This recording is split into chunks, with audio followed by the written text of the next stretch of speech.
Senhor Todo-Poderoso, nós nos encontramos mais uma vez reunidas e diante da Tua presença a gente se coloca agora, meu Pai. Como temos falado, meu Deus, há muito tempo, nós precisamos aprender mais da Tua palavra e precisamos que o Senhor venha nos ensinar. Não existe melhor mestre que o Espírito Santo. Não tem ninguém melhor para nos ensinar a Tua palavra do que o Senhor mesmo. Então, nesse momento que o Senhor venha penetrar em nosso entendimento, penetrar na nossa alma, nos fazendo compreender a Tua palavra, e certamente, meu Pai, cada uma de nós vai absorver um espírito, que sejamos capazes de transmitir esse espírito umas às outras, que o Senhor venha nos inspirar, e assim venha ministrar sobre as nossas vidas o Teu querer. Colocamos tudo em Tuas mãos, porque se estivermos fazendo isso, meu Pai, na força do nosso braço, ou de acordo com a nossa sabedoria, com certeza vai dar tudo errado. Mas estamos aqui dependentes do Senhor, somos dependentes do Senhor para tudo. Quanto mais, meu Pai, para aprender ao Teu respeito. Então, que o Senhor venha nos ensinar, coloca dentro da gente tudo o que precisamos aprender, e que isso esteja realmente escrito dentro de nós, para que então possamos praticar. E só então, meu Pai, vai valer a pena todo esse esforço. Nós entregamos as nossas vidas em Tuas mãos, entregamos o nosso ministério em Tuas mãos, entregamos todos os nossos projetos, os nossos sonhos, tudo isso em Tuas mãos. Em nome do Pai, do Filho e do Espírito Santo. Amém? E graças a Deus. Ok, povo lindo. Vamos dar continuidade ao estudo do livro de Gênesis. A gente já está terminando. Vamos para o penúltimo capítulo, que é o capítulo 49. No verso 1, a gente vai ter o seguinte. Depois chamou Jacó a seus filhos e disse, ajuntai-vos e anunciar-vos-ei o que vos há de acontecer nos dias vindouros. Ajuntai-vos e ouvi, filhos de Jacó, e ouvi a Israel, vosso pai. Quando ele se anuncia dessa forma, como Israel, ele está fazendo menção ao pacto, ao nome pactual que ele recebeu. Tudo que ele vai falar agora é justamente a respeito da... Deixa eu admitir aqui um pessoal, né? O que ele vai estar falando agora vai ser a respeito dos dias vindouros, e o que ele vai falar são profecias, né? Mostrando realmente que Jacó, ele é tido como um profeta, sendo que o que ele vai profetizar vai ser sobre as 12 tribos de Israel, né? Sobre os seus filhos. Próxima vez eu começo mais cedo que o povo entra. Quando a gente começa, aí o povo começa a entrar. Aí sim, tá certo? Então, ele vai executar isso. Deixa eu dar um pause aqui, pessoal, peraí.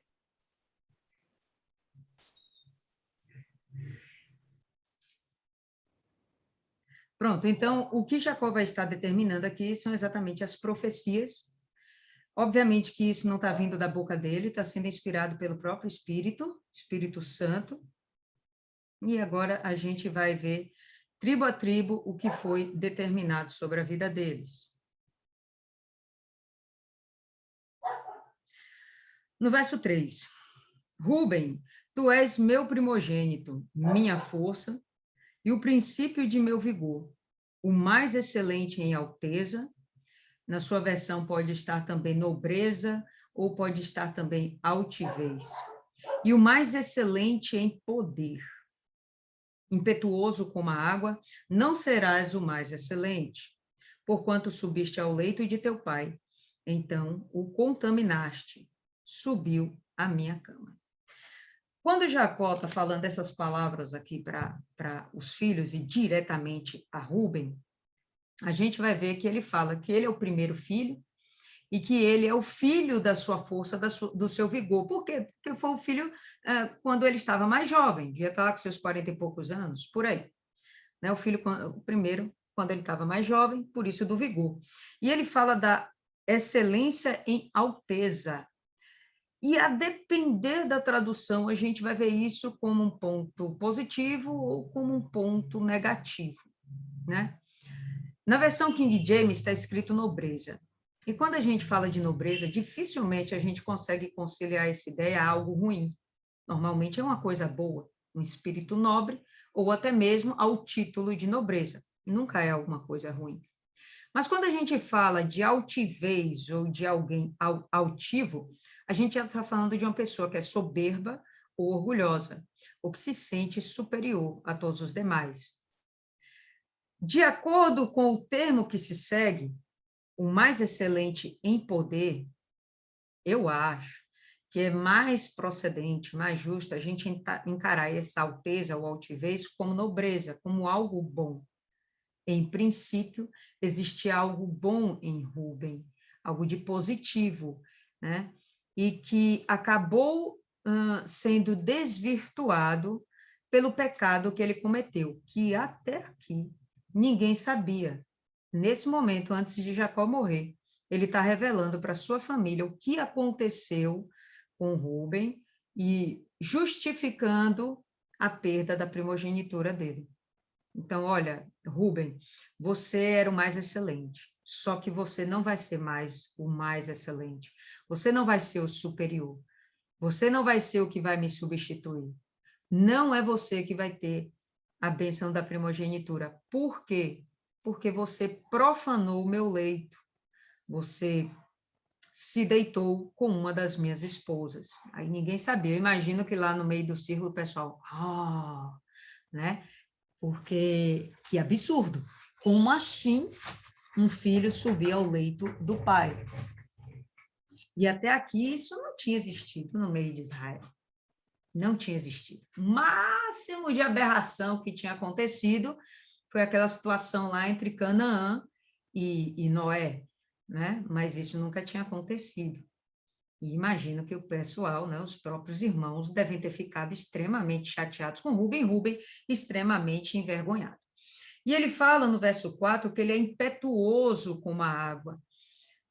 O que significa esse impetuoso? Inconstante.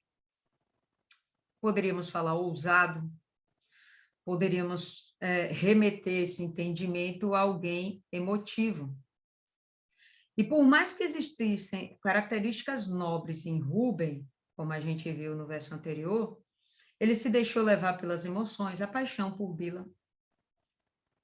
E sem medir as consequências futuras, ele com certeza não pensou: vou deitar com a mulher de meu pai, e qual será a consequência disso? Ele não pensou, foi intempestivo, né? E diante dessa situação, jamais ele seria um homem indicado para liderar aquele povo. Tá? Então, Jacó está usando de argumentos justamente para justificar o porquê esse rapaz agora não vai ser mais o primogênito. Pessoal, o primogênito vai ficar sendo Efraim. A gente já viu isso no capítulo anterior. E o porquê de Efraim? Não era necessariamente Efraim, mas sim José. E o porquê de José? Justamente porque ele seria o primeiro filho da esposa amada, mas essa intenção de primogenitura, que foi no capítulo anterior estudada e que foi passada para Efraim, é a primogenitura, ou melhor dizendo, a primogenitura, mas no sentido de herança. A primogenitura espiritual realmente vai ficar a cargo de Judá, certo? Então, a gente vai ter essas duas condições e a gente vai perceber nitidamente no texto a diferença que vai existir entre eles, tá bom? Então, Rubem não vai ser o primogênito, quem assume a primogenitura de fato é Efraim, tá? E Efraim vai receber a porção, ou melhor, é José, mas vai ser representado por Efraim. Quem tiver dúvidas, volta lá no capítulo anterior, que a gente tem um vídeo salvo aí já, tá certo? E estuda sobre isso.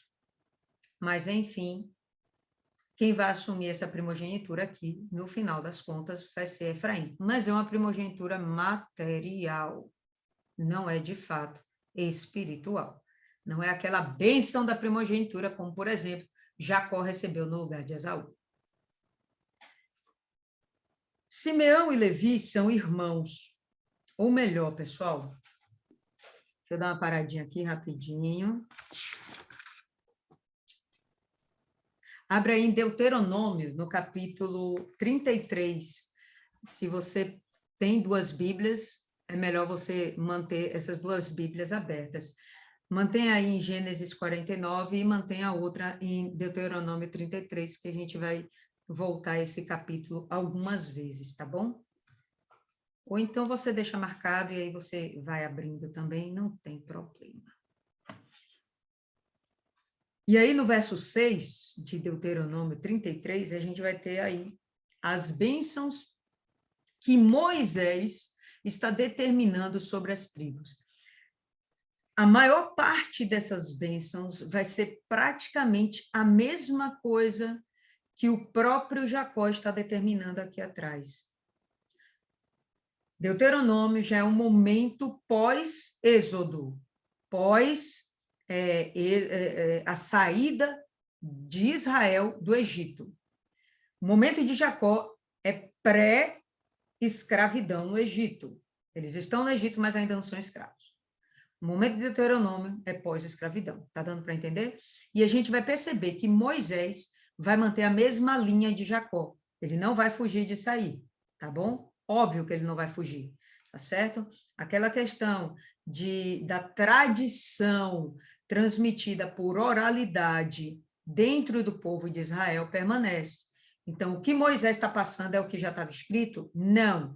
Moisés está passando o que ele recebeu, tanto dos seus irmãos, como ele recebeu também do próprio Deus, tá bom? Mas eu acho legal a gente fazer essa comparação aqui.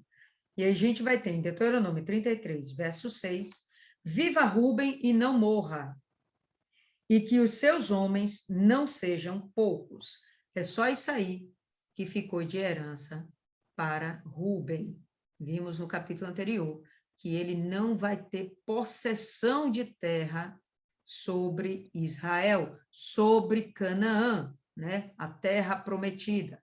Rúben não vai ter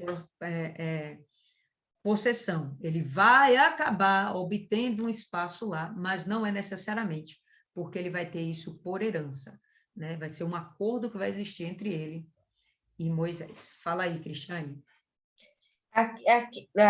Em Gênesis fala, Jacó, ele deixa claro os elogios, né, para Rúben. Ele deixa claro, ele não esconde como é que a pessoa tem o valor. Né? Só que, e é muito interessante que o pecado que ele cometeu, em nenhum momento houve uma maldição, né? Jacó, né, Israel teve o cuidado de não amaldiçoar o filho. Permaneceu aquele silêncio, os irmãos não sabiam o que houve, ele não mais deitou com Bila, e você vê que mesmo ele passou aquele deserto todo, o desprezo, ele deixou de ser o primogênito, mas ele não foi amaldiçoado, né? É legal, porque ele cometeu um pecado grave, ele poderia ter sido morto, ele poderia ter sido, tipo, vai embora, não volta mais, exilado, né? E mesmo assim, Jacó, ele preservou a imagem do filho e preservando a imagem de toda a família, né? Porque se na época tivesse sido contado, o escândalo teria sido grande. Então, houve ali um cuidado, a imagem de todos. Na realidade, Jacó cuidou de todos ao guardar. E agora todo mundo já maduro, então, como ele tinha que deixar claro o que ia ser, quem que não ia ficar com primogenitura, ele revelou. Exatamente. Rúben vai ser uma tribo grande, já vimos no capítulo anterior que vai ser uma tribo valente, eles vão assumir, né, a frente sempre das batalhas de Israel, os benitas irão sempre à frente das batalhas de Israel, sempre aliados aos gaditas, a meia tribo de Manassés, mas, fora isso, eles não vão ter grande representatividade.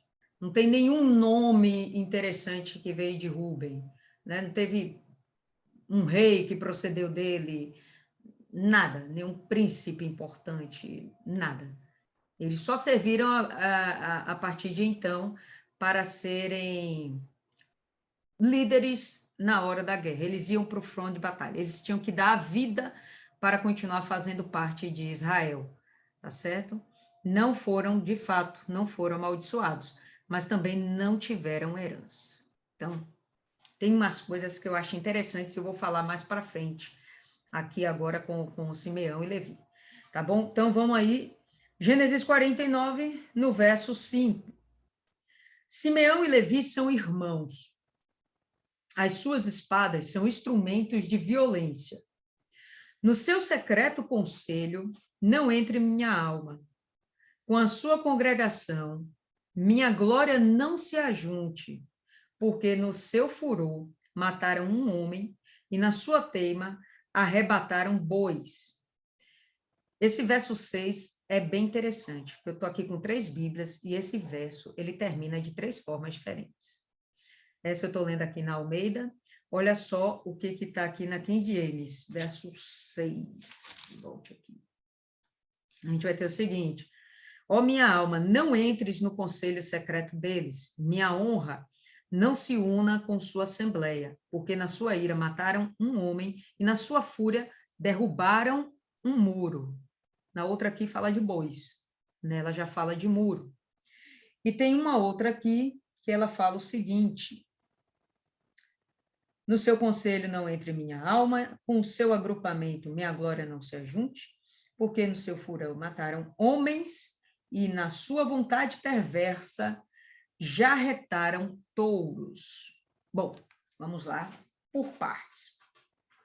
Simão e Levi são homens violentos, instrumentos de violência. A gente já viu essa história lá de Siquém, para eles se vingarem do estupro da filha, da irmã deles, né? De Diana. Diana, né, pessoal? Me lembra aí se é esse o nome dela mesmo. É esse o nome dela? Diná. Diná, isso aí, Diná. Tá bom? Eu sabia que alguma coisa estava errada. Tá? Então, eles vão lá e agem como um mecanismo de justiça com as próprias mãos. Ok. E aí, Jacó fala assim: no secreto conselho, não entre minha alma, e na sua congregação, minha glória não se ajunte. Não vou me misturar com eles, não vou me deixar levar pelos seus pensamentos, porque seus pensamentos são perversos. Perversos a tal ponto que na última versão que eu li para vocês, está escrito assim, que eles já retearam bois. Beleza, o que significa rajetear um boi? Ou qualquer outro animal, significa cortar os tendões e amputar seus membros. Então, nisso ficou uma maldade tão grande, uma perversidade tão fora do comum, que não bastou matar apenas os homens e tomar para si o gado, mas, além disso, eles acabaram mutilando o gado para que até o gado morresse, né, por lá mesmo. E, bom, venhamos e convenhamos, né, pessoal? O que tem a ver o pobre do animal, né, com o erro do príncipe lá deles? É um exagero, né, um exagero de violência. Por isso, eles acabam ficando também sem herança. Vou chegar daqui a pouco aonde eu quero falar sobre Rubem e eles. Maldito seja o seu furor, versículo 7, pois era forte, e a sua ira, pois era dura. Eu os dividirei em Jacó, e eu os espalharei em Israel. Então, ainda ontem o pessoal perguntou, alguém que perguntou, sim, mas a herança de Levi não era o Senhor? Beleza, era o Senhor. Mas era o Senhor porque eles não tinham herança por conta do que eles fizeram, em primeira instância. O fato deles depois terem herança no Senhor foi por pura misericórdia de Deus. E eu acho isso aqui uma coisa bem interessante. As consequências dos extravasamentos de suas atitudes por conta de sentimentos, tanto de Rúben por paixão, a uma esposa do pai? Quanto de Simeão e Levi por desejo de vingança? Isso suprimiu da vida deles uma herança. Eles perderam parte daquilo que eles teriam com o pai. De forma que, se a gente avaliar nos dias de hoje, a gente vai perceber lá em Apocalipse, e se eu não me engano também em Gálatas, né, falando sobre as obras da carne, e a gente vai ver essas coisas sendo citadas, as paixões, as iras, né, as porfias, e essas coisas fazem com que as pessoas percam o direito da salvação.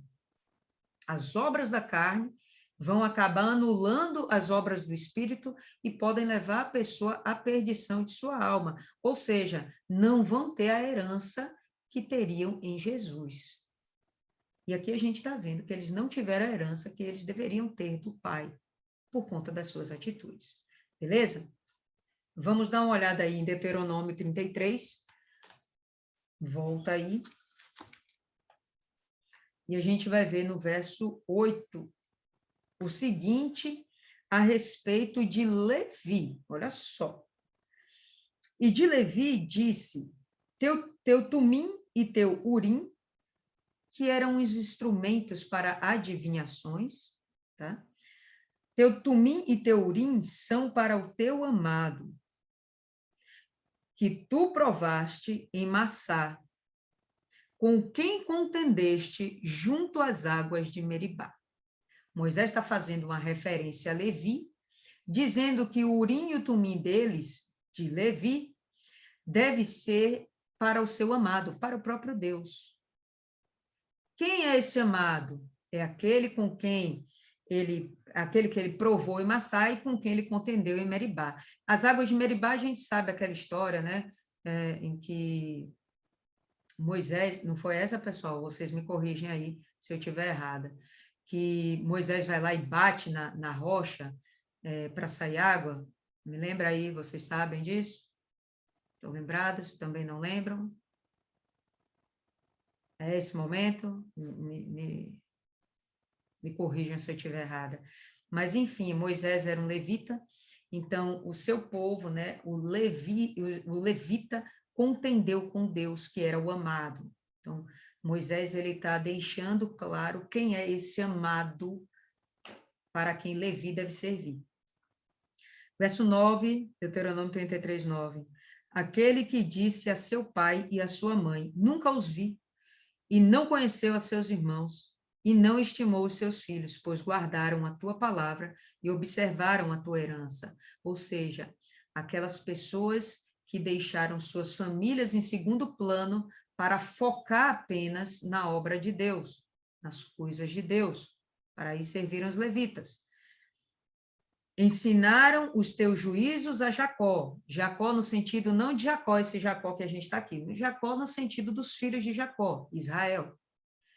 Ensinaram os teus juízos a Israel e a tua lei a Israel. Puseram incenso no teu nariz e o holocausto sobre o teu altar. Está mostrando justamente todo o trabalho dos levitas, que era ensinar a palavra, ensinar a lei de Deus, queimar o incenso, sacrificar o holocausto, tá? Abençoa o seu poder, ó Senhor, e aceita a obra das tuas mãos. Fere os lombos dos que se levantam contra ele e o odeiam, para que nunca mais se levantem. No momento que Moisés determina essa bênção sobre Levi, é uma bênção de proteção, né? Olha, que aquele que se levantar contra um levita, contra um ungido de Deus, que esse daí caia e não se levante mais. Que o seu lombo seja ferido e que não se levante mais. Beleza. O que eu acho interessante nisso aqui? O que eu acho bem legal? Por que Levi perdeu a herança de Jacó? Por causa da sua violência? Por causa da sua incapacidade de perdoar? Interessante que agora o próprio Deus está determinando para Levi que ele, além de ter de ser tolerante, ele vai ter que guiar o seu povo a Deus, e outra, vai ter que representar o seu povo para que o seu povo alcance o perdão de Deus. Eu achei esse antagonismo, esse paradoxo interessantíssimo. No passado, eles foram condenados por por não saberem perdoar. E agora eles têm obrigação de se achegar a Deus para perdoar o povo. Não é bem legal? Pois bem, e aí vocês vão perceber que Simeão nem é citado entre as bênçãos de Moisés. Simeão, ele nem é citado. Dá uma olhada aí também em Josué, no capítulo 14.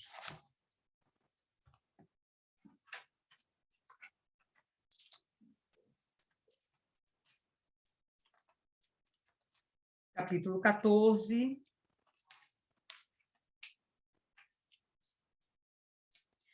Nos versos 3 e 4. A gente vai ter o seguinte: porquanto as duas tribos e a meia tribo já dera a Moisés herança além do Jordão, mas aos levitas não tinha dado herança entre eles, porque os filhos de José eram duas tribos, Manassés e Efraim, e aos levitas não se deu herança na terra, senão cidades em que habitassem, para os seus arrabaldes, para seu gado e para os seus bens. Então, eles habitaram, os levitas habitaram no meio das tribos, mas necessariamente eles não tiveram um espaço para si. Quanto a Simeão, eles não são nem citados e a sua possessão vai ser misturada a Judá. Abre aí Números no capítulo 26.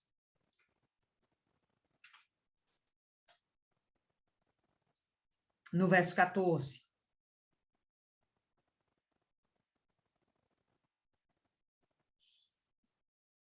Além deles ficarem com um pedacinho lá em Judá, eles serem distribuídos por Judá, eles vão ser uma das menores famílias, das menores tribos, né, que vão ser citadas na contagem de Moisés. E a gente vai ver aqui, ó, verso 14, estas são as famílias dos simeonitas, 22.200 homens, né? 22.200 homens. Quando a gente vai ver as demais tribos, aqui tem menos gente aqui, já passa dos 40 mil, 30 e poucos mil, 40 mil, tem tribos de 70 mil homens.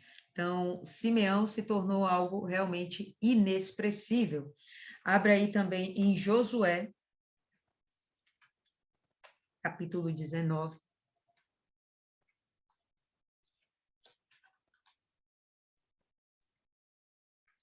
Josué 19, no verso 1.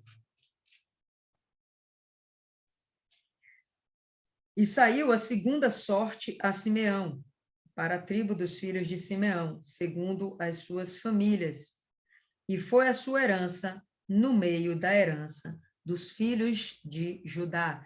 Então, ele vai citar aí até o verso 9 algumas cidades pontuais, onde os simeonitas tiveram direito a morar. Não tiveram realmente uma terra própria, potencialmente acabaram sendo subjugados, né? Eles tiveram, em algum momento, tiveram de servir aos próprios judeus, ao povo, aos descendentes de Judá, literalmente. Ok? Volta agora para Gênesis, e aí a gente vai ter o seguinte no verso 8, Gênesis 49, 8. Judá, a ti te louvarão os teus irmãos, a tua mão será sobre o pescoço de teus inimigos, e os filhos de teu pai, os filhos de teu pai a ti se inclinarão. No momento que a gente vê essa determinação para ajudar de os seus irmãos, os filhos de seu pai, né? Os seus irmãos se inclinarem diante dele, a gente vai observar a revelação de importância política que vai haver a respeito de Judá. A gente sabe que o maior rei que Israel já teve foi Davi, e ele era justamente de Judá. Sendo que Judá vai acabar sendo governante de toda Israel em algum momento, tá certo? Vai assumir essa primazia sobre todo Israel. Judá é um leãozinho, da presa subsiste, filho meu, encurva-se e deita-se como um leão, e como um leão velho, quem o despertará? Se você imaginar um leão, a figura de um leão, a gente já imagina logo ele como uma figura de imponência, de poder, de nobreza, de coragem, de ousadia. Tudo isso está inserido na figura do leão. Seja mais clara, Isis, o que você não entendeu, que aí a gente vai em cima do que você quiser saber, tá bom? Tá? Judá é um leãozinho, então ele está falando que ele é especial, ele não é como qualquer um. O leão é tido como o rei das selvas, mas na verdade ele não mora nas selvas, né? São nas savanas. Então, mas ele é tido como um animal de poderio, né? Entre todos os outros animais. E de uma extrema ousadia. Ele ataca animais, inclusive maiores do que ele, para poder se alimentar. Se alguém se aproxima de uma leoa com seus leõezinhos, quem é que tem coragem de permanecer por perto? Porque a voracidade desse animal é tão grande para defender os seus, que ela vai partir para cima com tudo para matar. Os leões, eles vivem em bandos, e um protegendo o outro, tá certo? Sempre vai ter o seu líder, mas eles vão estar sempre unidos. Você não vê matilhas, ou melhor, matilhas, né? Um bando de leões, né? Separadas uns dos outros, eles estão sempre juntos e misturados. Tá? E essa bênção está sendo determinada. Judá vai ser extremamente voraz, feroz. Tá? E o cetro não se arredará de Judá, nem o legislador dentre os seus pés. E a gente vai imaginar o cetro como instrumento também de poder, uma representação de poder, assim como o fato do legislador, aquele que legisla, aquele que determina quais são as leis. Até que venha Siló, e a eles se congregarão os povos. Todos são unânimes em dizer que esse verso 10 tem esse caráter de profecia messiânica, de profecia a respeito do Messias. Para os judeus, o Messias que eles esperam até hoje. Para os cristãos, se revela no próprio Senhor Jesus. O cetro da autoridade, tá certo? O poder estará sempre nas mãos do Senhor Jesus. Sabemos que ele descende da tribo de Judá, tá certo? É descendente de Davi, tanto Maria como José, eles eram descendentes de Judá, e Jesus nasceu deles dois, né? Bom, de Maria, na verdade, mas enfim, do Espírito Santo. Ele amarrará o seu jumentinho à vide, e o filho da sua jumenta a cepa mais excelente. Ele lavará a sua roupa no vinho e a sua capa em sangue de uvas.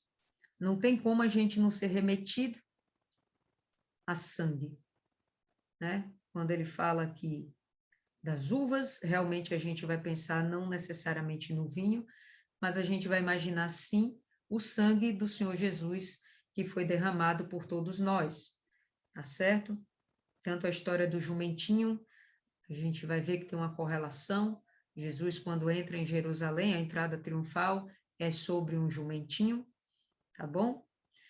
E a referência de uvas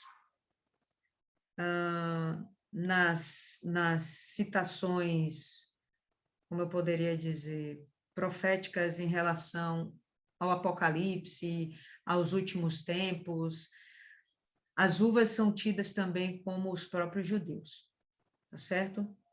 Então, a sua capa vai estar em sangue de uvas, sangue também de judeus. A gente sabe que muitos judeus foram mortos por permanecerem fiéis a Deus, ainda que não reconhecessem e não reconheçam ainda muitos o Senhor Jesus como o Messias esperado. Seus olhos serão vermelhos de vinho e os dentes brancos de leite. Então, não faltará a Judá nada. Eles sempre serão uma tribo abençoada. Serão sempre uma tribo aos quais a qual não faltará nada. Vamos dar uma olhada em Deuteronômio 33, no verso 7. Isto é o que disse de Judá. Ouve, ó Senhor, a voz de Judá, e introduze-o no seu povo. As suas mãos lhe bastem, e tu lhe sejas em ajuda contra os teus inimigos. Lembra que a gente falou há pouco sobre os rubenitas, eles sempre irem às frentes das batalhas? Isso aqui a gente vai perceber que os judeus, eles vão ser suficientes para as suas próprias batalhas. Não vai ser à toa que lá na frente eles vão se dividir em Reino do Norte, onde o cabeça vai ser Efraim, e Reino do Sul, onde o cabeça vai ser Judá, que será, na verdade, só Judá e Benjamim. Então, essa representatividade, tanto política como espiritual, vai estar sobre Judá. Essa primogenitura espiritual, ela estará manifesta em Judá. E territorial, estará expressa em Efraim. Ok? Então, vamos lá. Acorda aí, pessoal. Eu sei que é muito vai e vem, mas desperta aí. Vamos lá. Verso 13. Zebulon habitará no porto dos mares e será como porto dos navios, e o seu termo será para Sidom. Isso aqui é bem interessante. Eu vou abrir aqui para vocês um mapa que a gente abriu ontem. Vocês me dizem aí se abriu. Abriu? Dá para ver? Sim. Dá. Pronto. Estamos falando aqui agora da tribo de Zebulon, correto? Correto. Olha onde está Zebulon. Não tem acesso nem ao mar, não tem acesso nem mesmo ao mar da Galileia, não tem acesso ao Rio Jordão, não tem acesso ao Mar Morto, está contrito aqui no meio do continente, mas é interessante que o que ele fala aqui é que Zebulon habitará no porto dos mares e será como o porto dos navios, e o seu termo será para Sidom. Sidom, quando ele fala do termo ser para Sidom, está falando de chegar até aqui, ó. E quem a gente vê, na verdade, nessa região é Azer, não é Zebulon. Né? Eu, sinceramente, não compreendi bem isso, tá?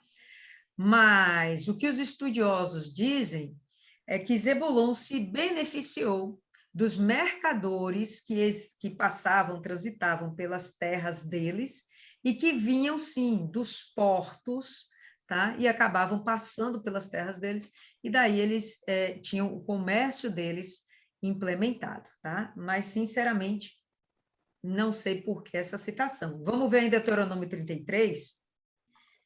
A gente vai ter o seguinte, do verso 18. E de Zebulon disse, Zebulon, alegra-te nas tuas saídas, e tu, Issacar, nas tuas tendas.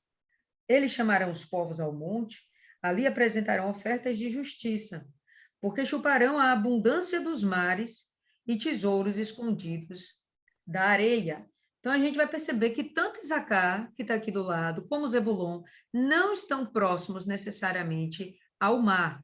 Tudo bem, Issacar já tem a fronteira aqui com o Rio Jordão, né? Mas do jeito que ele fala aqui, ele se refere aos mares, a abundância dos mares, chuparão a abundância dos mares.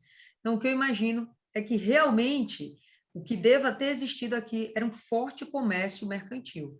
As coisas que vinham dos portos passavam por aqui para depois descer para o continente, para vir mais para o leste, tá certo?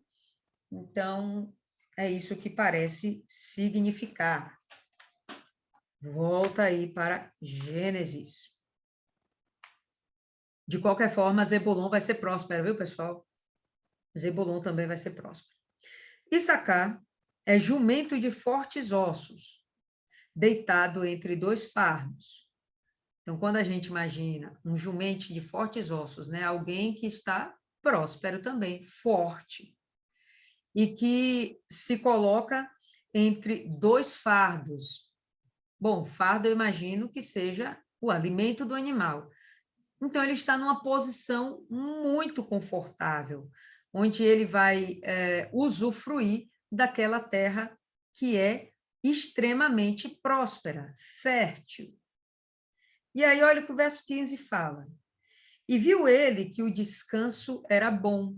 Então, a terra era tão próspera que eles não estavam muito mais se preocupando em lutar. Viu que descanso era bom e que a terra era deliciosa, e abaixou seu ombro para acarretar, que significa acarretar, levar carga, justamente levar a carga. E enquanto ele vai e leva a carga, me dá a entender que ele se envolveu com transporte de cargas, ok, mas logo depois fala, e ele serviu debaixo de tributo. Então, agora, não só ele está levando carga, mas agora ele está sendo obrigado, né, a servir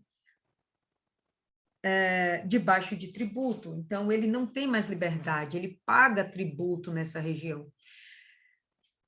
Dois motivos para isso acontecer, porque se isso é herança, por que eu vou pagar tributo pela minha herança? Ou o meu líder, o meu governante, está me usurpando, sugando de mim através de impostos.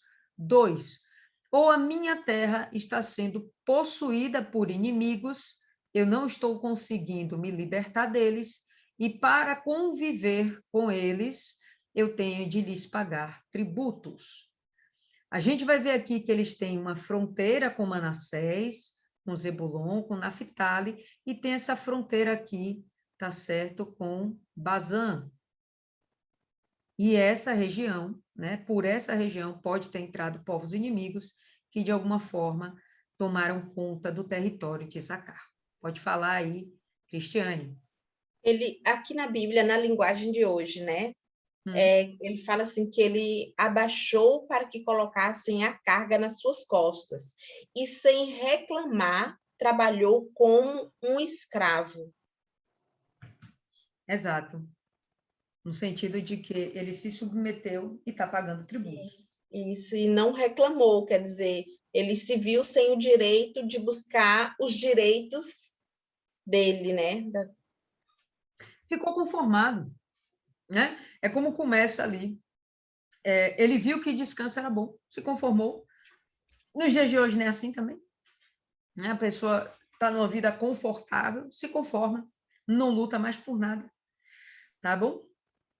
Volta em Gênesis 49. Mas eles tinham de tudo para serem extremamente abençoados, porque, pelo que fala o texto, a terra era extremamente saudável, próspera, fértil. Não souberam se utilizar disso. Em Deuteronômio, a gente vê que ele chama o povo dos montes, né? Que é como se eles fossem povo dos montes. E a gente vai ver aqui o Monte Tabor, tá? Entre os seus territórios, tanto de Issacar como de Zebulon. De fato, essa região aqui é montanhosa, né? E fala que essa é uma região propícia para eles. Vamos nessa. Verso 16. Dan julgará o seu povo como uma das tribos de Israel. E aí, pessoal, a gente vai entender que essa é uma referência também profética, tá? De que Dan julgará Israel na pessoa de Sansão. Sansão julgou a Israel por 20 anos. Vamos conferir isso aí em Juízes, no capítulo 15. Dá uma olhada aí, mais aí para frente um pouquinho.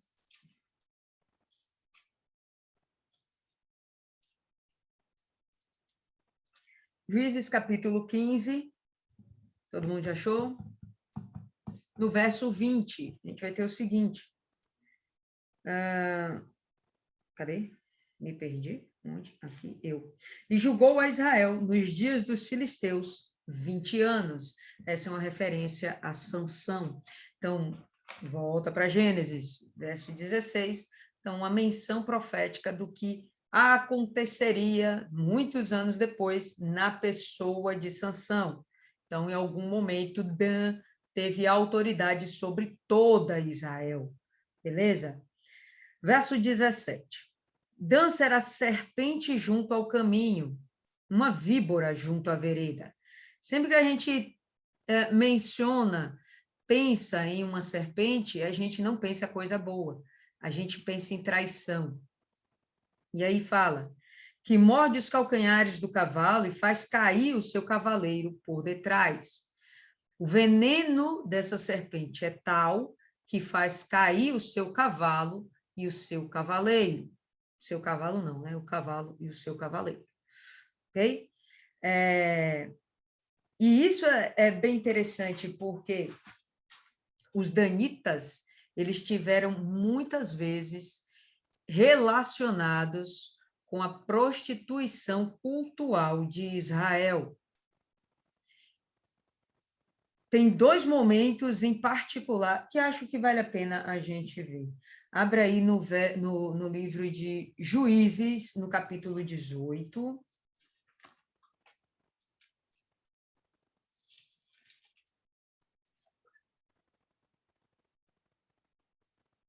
Juízes 18, verso 14. Então responderam os 5 homens que foram espiar a terra de Laís.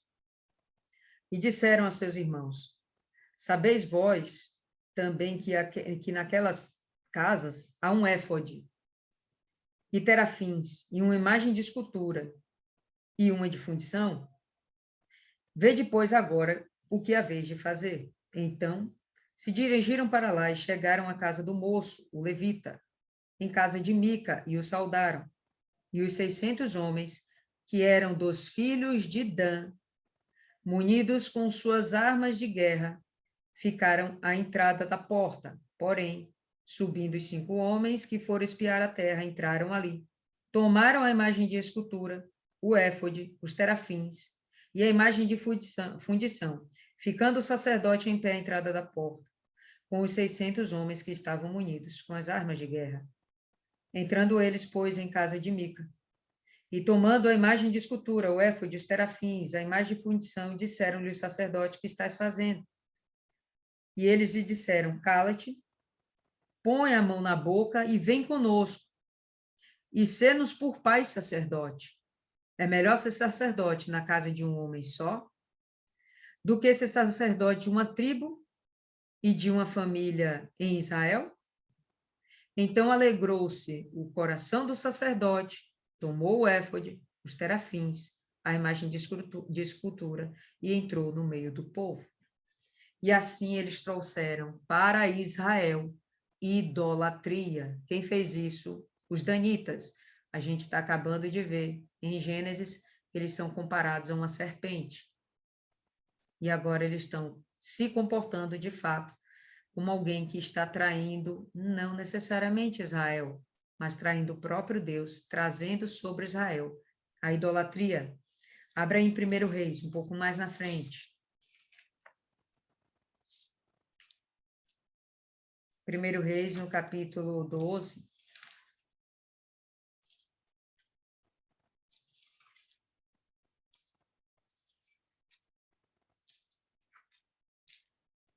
Capítulo 12, verso 28 e 30. 28 e 30 não. 28 e 30. A 30. Assim, o rei tomou conselho e fez 2 bezerros de ouro e lhes disse: muito trabalho vos será subir a Jerusalém. Vês aqui teus deuses, ó Israel, que te fizeram subir da terra do Egito. Isso aqui é Jeroboão implantando a idolatria dentro de Israel. E olha o que ele fala, que foi o bezerro de ouro que fez Israel sair do Egito. Claro que não foi, foi o próprio Deus. Verso 29, pôs em Betel e o outro colocou em Dan. E esse feito se tornou em pecado, pois que o povo ia até Dan para adorar o bezerro, e os danitas aceitaram isso. Então, isso não é bem visto, e a gente já vê aqui que dentro das profecias de Jacó, isso já está sendo revelado, coisas que aconteceram muito tempo depois. Volta para Gênesis 49, 18. A tua salvação espero, ó Senhor. Pessoal, isso aqui não me parece fazer muita correlação com as coisas a respeito de Dan ou a respeito da tribo que vem agora, Gade. Isso me parece um desabafo de Jacó.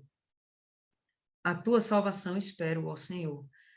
Vamos lembrar que ele está bem velho, ele está muito enfermo, ele está proferindo as suas últimas palavras. Então, de repente, ele tendo noção do que serão essas profecias, do que será a realização dessas profecias, né, entre os seus filhos, isso está causando dentro dele talvez um desgosto. E ele chega e fala: a tua salvação espero, ó Senhor, né? Estou a fim mais de participar disso, né? Eu quero realmente estar logo junto contigo. Me parece um desabafo, tá? Verso 19. Quanto a Gade, uma tropa o acometerá, mas ele a acometerá por fim. Como se Gade ele fosse sofrer. Quando fala de tropa, a gente vai imaginar de povos inimigos entrando no seu território, mas ele vai resistir e perseverar a tal ponto que ele vai vencer esses inimigos. Vamos olhar aqui no mapa mais uma vez, e a gente vai ter o seguinte, que Gade, ela está numa porção da terra cuja fronteira ao leste, ao oriente, é uma fronteira com os amonitas, com povos que, na verdade, não são amigos de Deus, são inimigos de Israel, tá certo? Então, é possível que esses povos sempre tenham tentado contra Gade, mas Gade, ele é feroz no que se refere a seu esquema militar. Eles têm um poderio interessantíssimo, tá? Então, eles resistem e eles tomam de volta aquilo que lhes pertence, tá? Vamos dar uma olhada aí em Deuteronômio 33, no verso 20 e 21, que se refere a Gade. E de Gade disse: bendito aquele que faz dilatar a Gade, crescer, né? Habita como a leoa e despedaça o braço e o alto da cabeça. Ele é extremamente poderoso e vigoroso no que se refere às suas batalhas. E se proveu da melhor parte, porquanto ali estava escondida a porção do legislador. Por isso, veio com os chefes do povo, executou a justiça do Senhor e os seus juízos para com Israel. Vou lhes ser muito sincera, não sei exatamente o que significa ali estava escondida a porção do legislador. Alguém aí estudou a respeito e pode complementar aí esse entendimento para a gente? Ninguém? Então, tá bom. Vamos continuar aí. Volta aí em Deuteronômio, ou em Gênesis. Verso 20. De Azer, o seu pão será gordo, e ele dará delícias reais. Vai em Deuteronômio, no capítulo 33, no verso 24, a gente vai ter o seguinte. E de Azer disse, bendito seja Azer, com seus filhos, agrade a seus irmãos, e banhe em azeite o seu pé. Ou se eles vão banhar o pé com azeite, bom, o azeite é extremamente valioso. Então, é um povo que vai ser poderoso, grande, rico. Seja de ferro e de metal o teu calçado, e a tua força seja como os teus dias. Então, está determinando sobre a vida de Azer coisas boas, tá certo? Coisas que, de fato, vão trazer sobre ele prosperidade. E a gente vai ter aqui justamente eles margeando o mar Mediterrâneo, faz parte do litoral do Mediterrâneo, e com certeza, em consequência disso, eles vão ter muita abundância, ao ponto de eles participarem ativamente das delícias reais, das coisas mais preciosas ou mais interessantes, das melhores coisas, das mais excelentes da realeza, né? Do governo realmente de Israel. Provavelmente no reino de Davi, né? Também vindo do reino de Salomão, né? Os reinos mais próximos que eles tiveram, mais prósperos. Gênesis 49, 21. Naftali é uma gazela solta. Ele dá palavras formosas. Naftali está aqui, ó, pessoal. Então, ao norte, eles não têm limites nem ao norte nem ao leste. O pessoal entende que o fato de ele ser comparado a uma gazela solta significa que ele tem o poder de crescer em território mais facilitadamente do que os seus demais irmãos, as demais tribos. Tudo bem? A gente vai perceber aqui, ó, que a gente tem esse rio, não sei como é o nome desse rio, tá bom? A gente vai ver aqui aqui é o Mar da Galileia, eu não tenho certeza se aqui é o... Não vou nem falar para não falar besteira, mas aqui é um mar importante, aqui tem rios, então ele tem uma reserva hídrica importante, aqui também ao norte, então uma terra farta, de fato, uma terra muito próspera, muito interessante, tá bom? Vamos ver aí em Deuteronômio 33, no verso 23.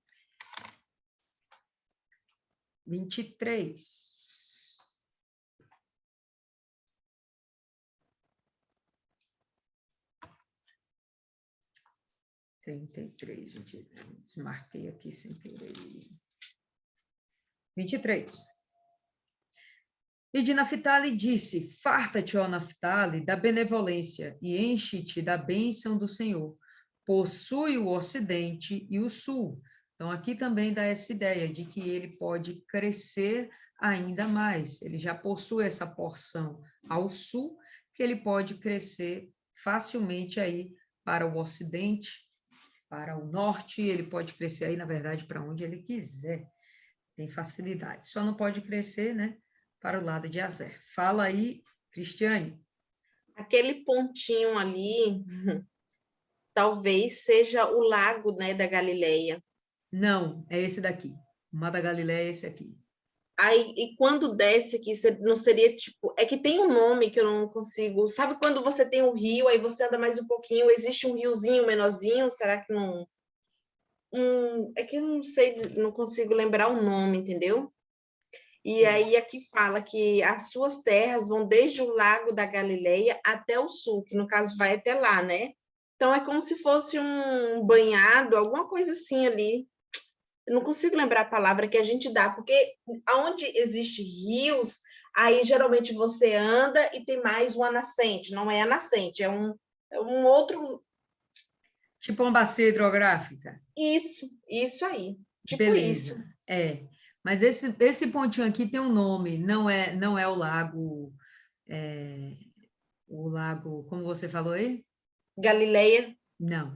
Pode ser o Mar da Galileia, pode ser o Grande Mar, pode ser o Grande Lago, tá? Tem vários nomes, mas ele é aqui. Esse daqui é outro, entendeu? E aí ele vai Sim. descer aqui com o Jordão, que termina no Mar Morto, que está aqui embaixo. Tem um outro nome, eu esqueci. Mas, enfim, dá para perceber que ele está numa terra muito próspera, né? E o próprio Deus, através do Moisés, fala, olha, cresça, você pode ir além. Aqui diz que Deus o abençoou ricamente. Sem sombra de dúvidas. Me lembro quando eu entrei na igreja, a minha primeira tribo foi a tribo de Naftali. A gente ganhava todas. Só para constar. Ok, pessoal, volta aí, Gênesis 49, verso 22. José é um ramo frutífero junto à fonte. Seus ramos correm sobre o muro. Os flecheiros lhe deram amargura, e o flecharam e o odiaram. O seu arco, porém, susteve-se no forte, e os braços de suas mãos foram fortalecidos pelas mãos do valente de Jacó, com letra maiúscula, não sei se está assim também aí na sua versão. Valente de Jacó com letra maiúscula, entre parênteses. De onde é o pastor e a pedra de Israel. Então, a gente vai entender que esse valente de Jacó, de fato, é o próprio Senhor Jesus, que é o bom pastor e é também a pedra de esquina, a pedra angular, o fundamento de Israel. Tá certo? Então, por mais que tentassem contra José, a gente viu que ele foi guardado, ele foi fortalecido. Não sei, sinceramente, não vi nada a respeito, mas esses flecheiros lhe deram amargura e flecharam e o odiaram. Eu entendi aqui como se fossem os próprios irmãos de José, mas que ainda assim José não desfaleceu. Ele teve forças naquele que o fortaleceu, o valente de Jacó, o Deus de Israel. Então, Deus o fortaleceu de tal forma que ele permaneceu e prevaleceu. Verso 25. Pelo Deus de teu pai, o qual te ajudará, e pelo Todo-Poderoso, o qual te abençoará com bênçãos dos altos céus, com bênçãos pelo abismo, do abismo que está abaixo, com bênçãos dos seios e da madre. Interessante. A bênção de José é a bênção maior que tem dentre as bênçãos de Jacó. A bênção de José é a maior, a segunda maior bênção vai ser a bênção de Judá.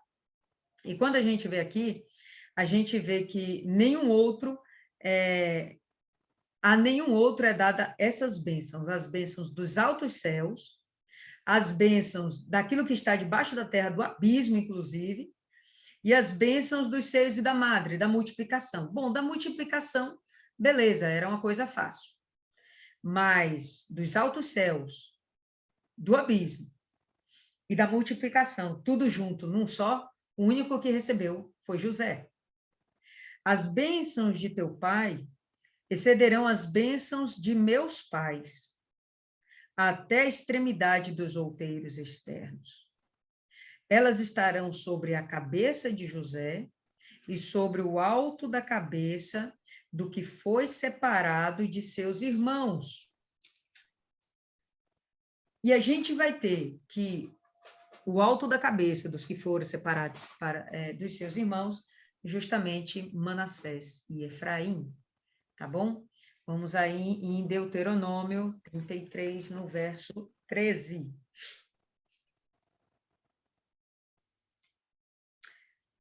E de José disse: Bendita do Senhor seja a sua terra, com o mais excelente dos céus, com o orvalho e com o abismo que jaz abaixo,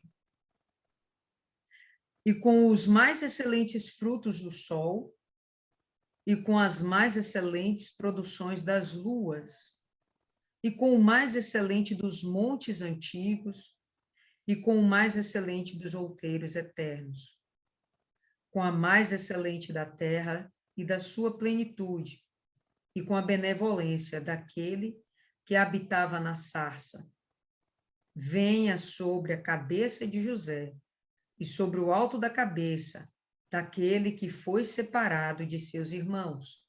Bom, separado de seus irmãos também no sentido de que José, ele não foi separado, né? Acabou indo para o Egito, e os seus irmãos permaneceram em Israel, em Canaã. Ele tem a glória do primogênito do seu touro, e os seus chifres são chifres de boi selvagem. Com eles rechaçará todos os povos até as extremidades da terra. Estes, pois, são os 10 milhares de Efraim, e estes são os milhares de Manassés, fazendo uma alusão, uma referência muito clara, né, sobre as bênçãos que foram depositadas tanto sobre Efraim como também sobre Manassés, sendo que Efraim vai ter uma importância muito maior, como eu já disse, na divisão ali dos reinos, na divisão de Israel, o reino do norte, ele vai ser liderado pelos eframitas, que serão a tribo mais forte, mais poderosa que vai existir entre todas as demais 10 tribos, certo? Então, todas as bênçãos possíveis e imagináveis estão pousadas sobre José, serão recebidas por Manassés e por Efraim, onde nós já vimos que territorialmente a gente já percebe que eles já possuem as melhores terras e as maiores terras dentro de Canaã. Pode falar aí, Cristiane. Sim, aí aqui na Bíblia ela fala que ele recebe as bênçãos do alto céus. Eu acredito que nunca vai ter tempo de seca, sempre vai ter a chuva na época certa. E fala que das bênçãos das águas que ficam debaixo da terra. Então quer dizer que sempre que ele precisar fazer poços, vai ter água, então eles nunca vão passar seca, nem falta de água, nem para ele, nem para os animais. Prosperidade sempre, né? Exato, exato. Eles estão realmente numa situação bem legal, ó, pessoal. Né? O Rio Jordão aqui, o Rio Jordão já é extremamente importante para Canaã, tá certo? Aqui em Manassés, a gente já tem também uma outra bacia hídrica, tá certo? Vê o rio aqui, não sei como é o nome desses rios, mas que derivam, ou melhor, que afluem para o Rio Jordão. A gente vai ter Manassés aqui margeando o Mediterrâneo, Efraim numa porção muito estratégica, perto de Judá, perto do Rio Jordão, perto do Mediterrâneo, próximo ao Mar Morto, tá certo? Contendo ainda dentro das suas terras, né, montes interessantes. A gente vai ver aqui cidade de Betel, a gente vai ver aqui Siló, tá certo? Próximo de Benjamim. Então, posições estratégicas, terras excelentes, as bênçãos sem medidas realmente sobre José, destinadas aos seus filhos, que vai ser quem vão tomar posse. Ok? Vamos ver. É isso aí. Vamos lá, verso 27. Benjamim é lobo que despedaça, pela manhã comerá a presa, e à tarde repartirá o despojo. Benjamim, do jeito que ele fala aqui, possui uma ferocidade militar muito grande, um exército muito agressivo, muito forte, tá certo? Não era qualquer um que gostaria de se meter com os benjamitas, tá? E se a gente for lembra daquele levita cuja concubina foi estuprada, ele vai e corta os pedaços. Quem estuprou a levita? Ou melhor dizendo, a concubina do levita?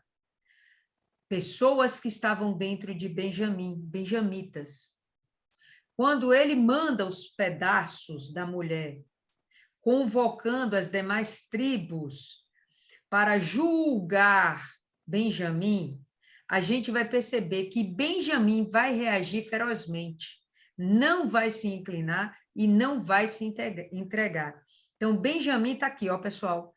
Ela está aqui nesse pedacinho, uma das menores tribos em termos de espaço, mas ainda assim a gente vai perceber que eles são extremamente agressivos. Então, eles não ficam para trás, não olham para trás. Quem lembra aí um benjamita que a gente tem como uma referência dentre os reis de Israel?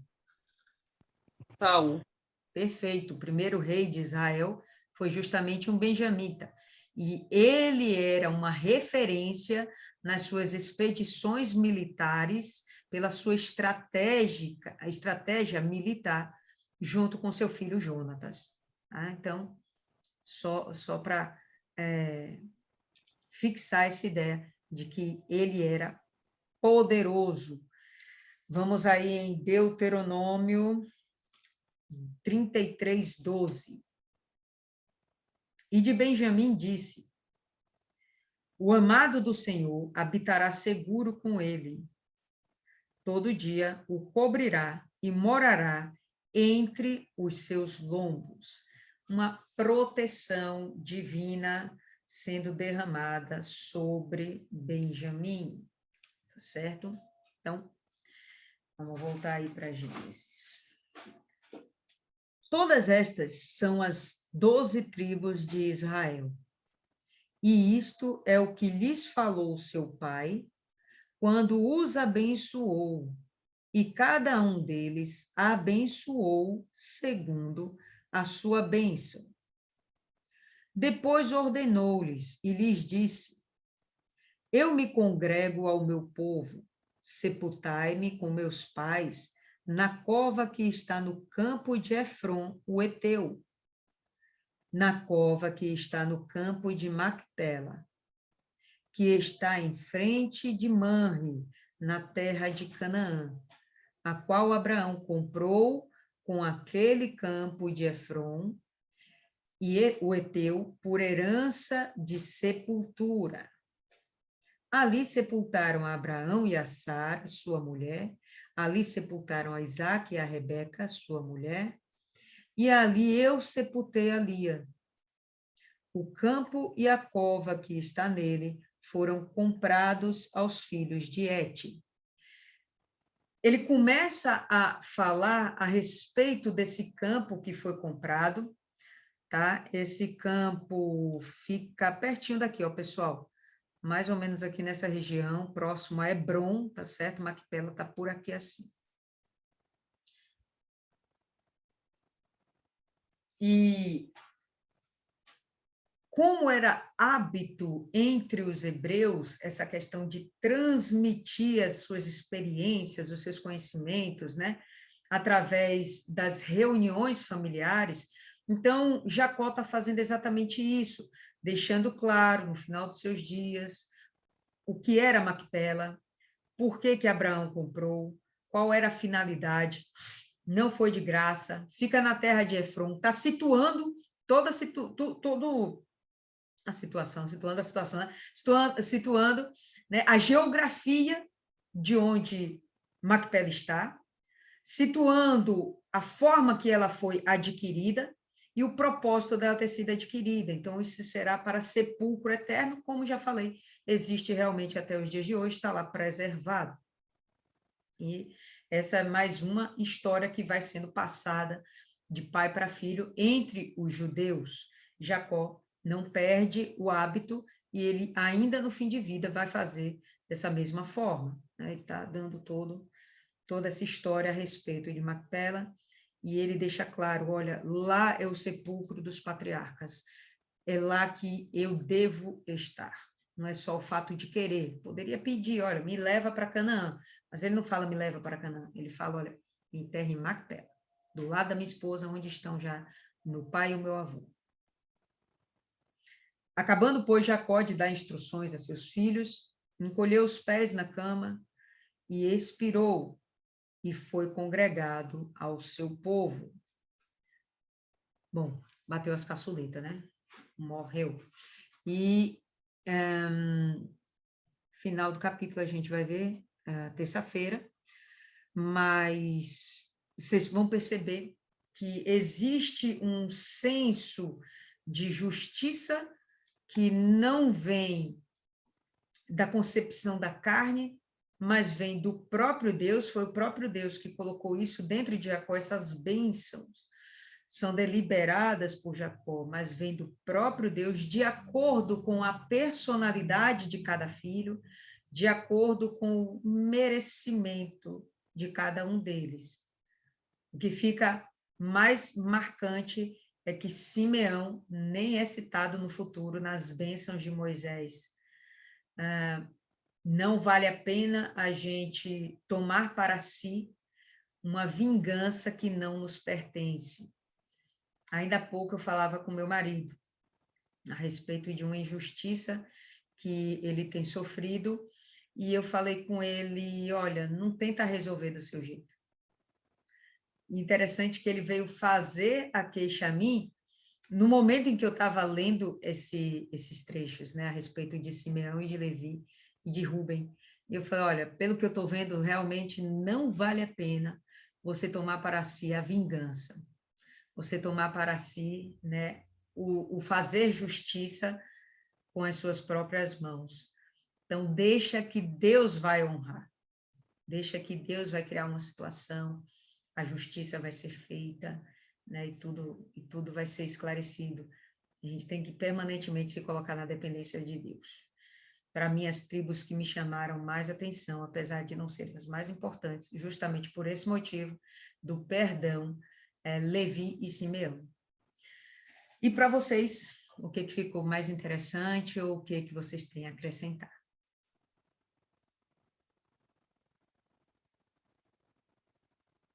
Ninguém, nada? Pode falar aí, Maiana. Eu estava pesquisando sobre as tribos, aliás, sobre as bênçãos, né, que Jacó determinou sobre cada um dos seus filhos, e junto com eles, aquele símbolo, o brasão de cada um. Sim. Que Rúben, ele também foi um dos menores, ele nem tinha voz no meio da congregação, ficou sem importância. Mas o brasão dele era o sol e a água, que representava a criação dos animais e o fortalecimento e a segurança dessas tribos. Tanto que ontem a senhora comentou que era eles quem ficavam na frente da batalha.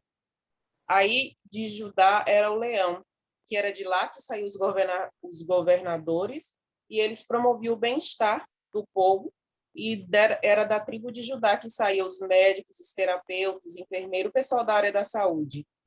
Dan, o símbolo era uma balança, que a priori seria de lá, eu também não sei se isso é verdade, né? Não pesquisei muito, o dia hoje foi corrido. De lá que deveriam sair os juízes e que deveriam decidir as causas do povo. Naphtali, como a gazela, representava a natureza. Foram coisas bem interessantes, mas no decorrer... Deixa eu só voltar aqui, que o meu ainda está no outro. No decorrer de tudo isso, o que me chamou mais a atenção foi o versículo 11. O meio do versículo 11, que ele fala que lavará suas vestes no vinho e a sua capa no sangue, que é o que Jesus faz com a gente. Ele lava, não tem aquela história lá de lavar nossa roupa no sangue do cordeiro e deixar limpo. Então, é ter essa oportunidade de nos limpar do pecado, de ser livre das acusações, saber que Deus vai nos perdoar. Jacó, ele sabia que ia morrer, ele até falou, eu vou morrer agora, tchau. Ele deixou a casa em dias. E a gente nem tem essa certeza, a gente nem sabe que dia é isso, e não se preocupa em organizar as coisas. As coisas de Deus é com organização, ele dá um tempo. O cara está aqui dizendo, ele sabe o que vai acontecer, ele chamou todo mundo, reuniu, falou o que era de cada um, o que cada um fez, cada um com seus atributos. Eram 12 tribos. Esse pessoal não tinha motivo para perder aquela terra, não demorar tanto tempo para tomar posse, porque se cada um ficou com uma bênção, cada um ficou com uma qualidade, se juntasse todos de uma vez, se eles fossem unidos entre si, eram para ser imbatíveis. Não ia perder nada para ninguém. Só que a gente vê que no decorrer, as pessoas, ao invés de se unirem como um corpo, quer trabalhar cada um independente. E não vai, porque o próprio Jesus disse que o reino dividido, subdividido, ele não vai resistir.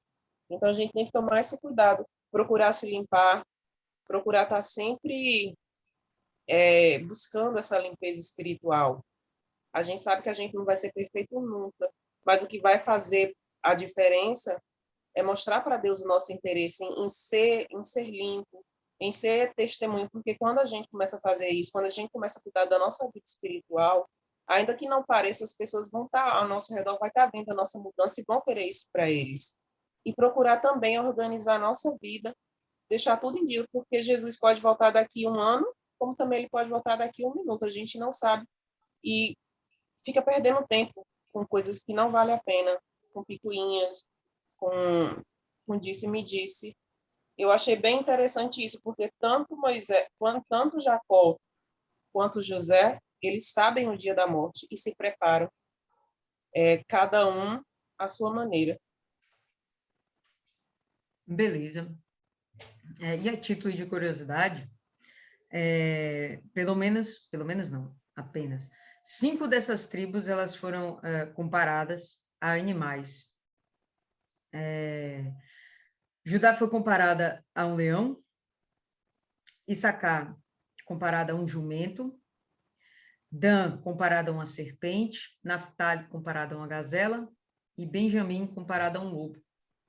E, obviamente, né, referindo-se à personalidade daquelas pessoas, aqueles homens, né, os filhos de Jacó, comparando com as suas personalidades.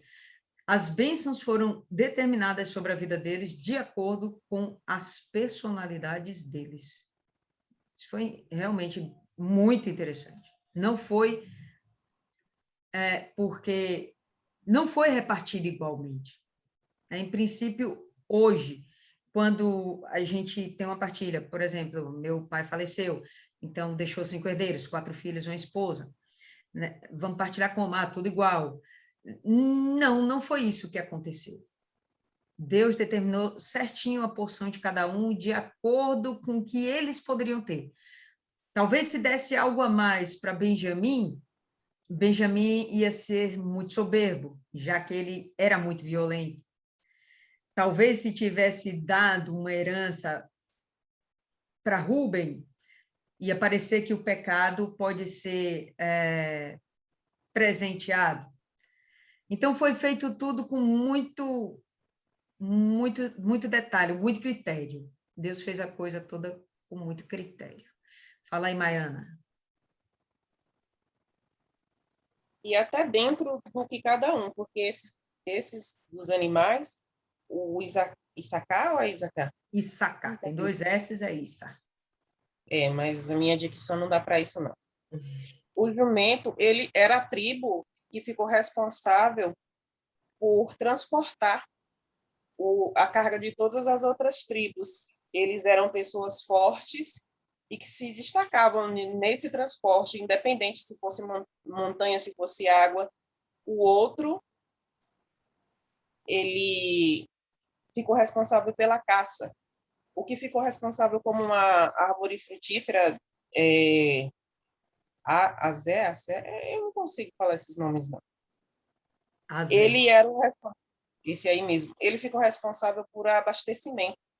E ele, como árvore frutífera, e José, como trigo, que o símbolo do trigo, representava a prosperidade. Foi isso que José fez. Ele, quando no tempo certo, ele foi que deu a inspiração lá para o faraó, deu a ideia de juntar tudo. Com isso, ele salvou não só o egípcio, como também os egípcios, como também todo o povo dele. Então, nada é por acaso, nada é em vão. Às vezes a gente pensa que não tem nada a ver, no fundo sempre vai ter uma coisinha. É aquele negócio dos antigos que acreditavam que o nome estava ligado à personalidade da pessoa e muitas vezes acontece. Exato. Jacó, ele morre, ele ainda conseguiu viver durante 17 anos no Egito. Quando ele chegou, já tinha começado o período da seca, fazia 2 anos. Lembra que José conversa com os irmãos e fala, né? Abre o jogo, olha, vão vir ainda mais 5 anos de seca. Traga meu pai para cá, que eu vou cuidar de vocês. Então, Jacó ainda vive 17 anos, 5 anos da seca, sobreviveu pelo menos mais 12 anos lá de abundância, né? Ele foi decididamente honrado. José foi honrado, ou melhor, Jacó foi honrado, né? pela persistência dele de permanecer tendo aliança com Deus. Do jeito que ele está aqui, ele, inspirado por Deus, ele declara as bênçãos sobre a vida dos seus filhos, mas o mais importante a respeito do Deus vai ser com vocês, ele fala no capítulo anterior, quando ele se refere a José. Olha, eu vou morrer, mas Deus vai ser com vocês, vai ser com Israel, Deus vai ser com todos vocês. Mas aqui ele não deixa isso tão claro para todo o povo. Espera aí, Maiana, deixa a Cristiane falar primeiro, que ela já levantou aqui também. Deus, ele é muito justo, né? Porque foi dado cada um de acordo com a sua natureza e de acordo com os seus feitos. E as pessoas que morreram sem conhecer a palavra, os antigos, quando ainda não conheceram o evangelho, não chegaram até eles a palavra de Deus, elas vão ser julgadas pelas suas atitudes, entendeu? A pessoa que ela morre sem ouvir a palavra de Deus, ela vai ser julgada no dia do julgamento pelo que ela foi na terra, pelas coisas que elas fizeram na terra. Então, isso não é diferente aqui, né?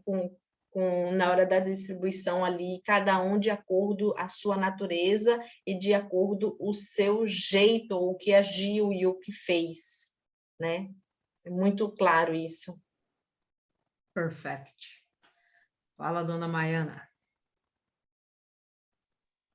Cristiane falou aí agora, me gerou duas dúvidas. Fale. Antes de Jesus vir, essas pessoas aí, certo, morreu sem conhecer a palavra. Mas Jesus não foi no inferno pregar para eles? Menina, olhe, isso é uma confusão que não E é agora, para esse vídeo. Mas continue, vá. E agora, depois que Jesus veio, não ficou lá determinado que ninguém morreria sem conhecer a palavra, tanto que o Senhor Jesus só vai voltar depois que o evangelho for pregado a toda criatura? Olha, de verdade, não. Vamos para a segunda pergunta, porque a primeira é bem complexa, deixa quando a gente for estudar a 1 Pedro, que, se eu não me engano, é lá que está escrito. A questão do toda criatura ter ouvido a palavra de Deus, eu não sei se realmente isso vai ser possível, no sentido do que a gente entende pregar a palavra de Deus, o evangelho segundo o Senhor Jesus Cristo. Nem todo mundo vai ter essa oportunidade, fato. Como essas pessoas vão ser julgadas? Sim, pelos seus atos. Elas podem até não ter conhecido o Senhor Jesus, mas elas não podem negar a existência de Deus. Não podem. Se eu não me engano, em Salmos, que fala que os céus proclamam a glória do Senhor. Não tem como você dizer que não conheceu o céu. O próprio céu é testemunha da existência de Deus. Quando a gente olha para as coisas em nosso redor, que não são criadas pelas nossas mãos, infelizmente hoje a gente vive em cidades de cimento, em cavernas de cimento, que são nossas casas, são cavernas de cimento. A gente não vê a grandeza de Deus. Os montes, as matas, as florestas, os animais, as obras da criação, os rios caudalosos, aquelas coisas todas, a gente vê uma vez ou outra, imagem de televisão, uma fotinho na revista, mas a gente não tem esse contato tão próximo. No passado, era muito fácil.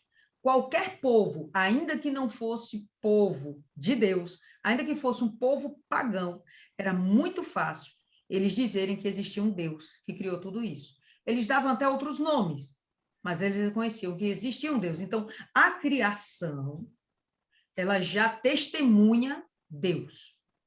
Ponto. Tá? Não conheço o Senhor Jesus. Não tive a oportunidade. Né? Morri prematuramente. Por quê? Foi a idade da inocência? Foi, beleza, tá salvo. Não estava mais na idade da inocência? Existe uma coisinha dentro de você chamada fôlego de vida, que lhe dá o discernimento entre o certo e o errado.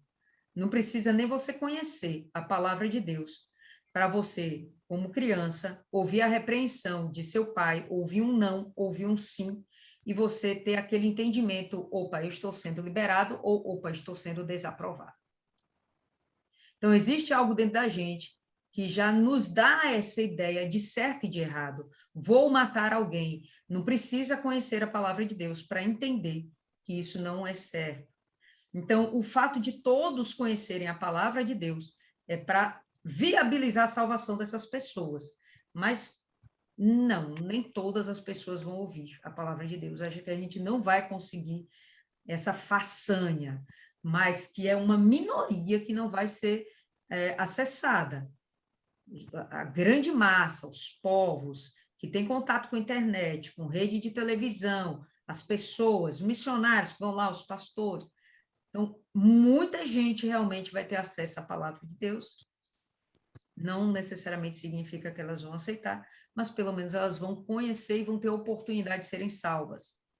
Porque senão elas vão estar submetidas ao juízo do certo e do errado. E aí talvez elas não tenham essa possibilidade de serem salvas.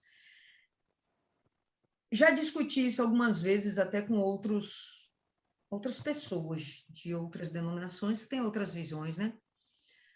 O que está faltando para o Senhor Jesus voltar? O cumprimento do ID, o ID já está acontecendo.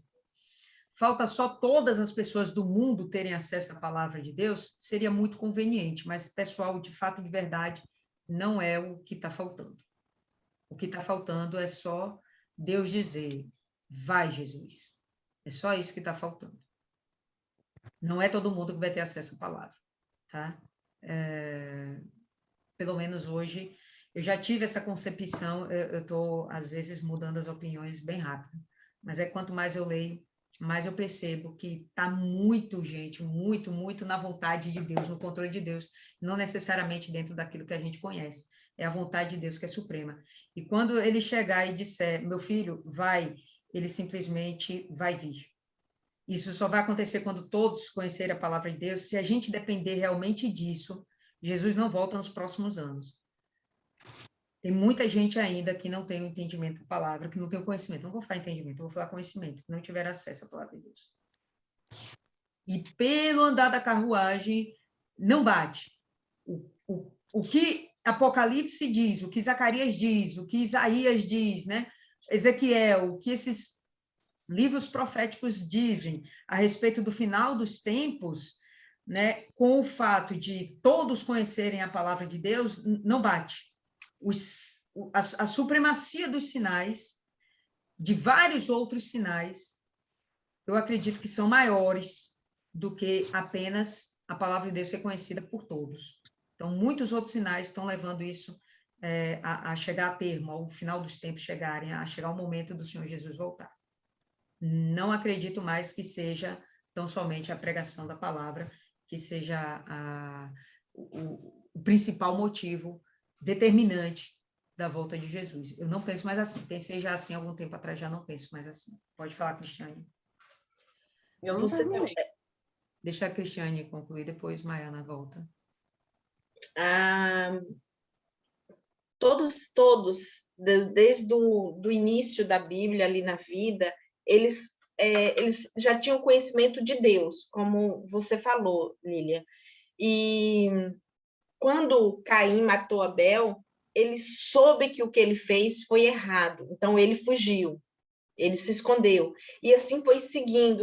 Quando aconteceu na época do dilúvio, que começou todo de novo a humanidade, eles foram criados sabendo sobre Deus. Então, todos sabiam de Deus. Isso é fato. Agora, existe, claro, a vinda do Senhor Jesus, que eles não ficaram sabendo. Porém, todos eles, todo ser humano sabe que tem coisas que eles fazem que é errado. Então, eles vão ser julgados em cima daquilo que eles faziam que era errado e eles sabiam que era errado. Tem os índios, né? Então, muitos não vão conhecer a palavra do Senhor Jesus, né? Então, assim vai. Então, eles vão ser julgados pelos feitos, né? Pelas obras. Pelas obras. O meu avô, ele era um homem assim, extremamente incrédulo, sabe? Ele era viciado no jogo, ele bebia, mas ele tinha roças, né? Fazenda, plantações. E é muito interessante que na plantação ele falava para os servos lá, né? Para o pessoal dele lá, falou, essas 3 fileiras daqui até o final, ninguém toca que é de Deus. Entendeu? Então, era a forma que ele entendia que ele tinha que devolver aquilo ali para Deus, mesmo ele sendo incrédulo, mesmo ele fazendo as coisas erradas, mas ele sabia que aquela parte era de Deus. Assim como ele sabia que matar era pecado, roubar é errado, ele morreu sem o conhecimento da palavra do Senhor Jesus profundo, como a gente entende. Mas ele é ciente do que é certo e do que é errado, tanto que ele fazia. Então, se ele não ouviu a palavra do Senhor Jesus, não se arrependeu e ele morreu, ele vai ser julgado pelas aquelas atitudes erradas dele. Fala aí, Maiana.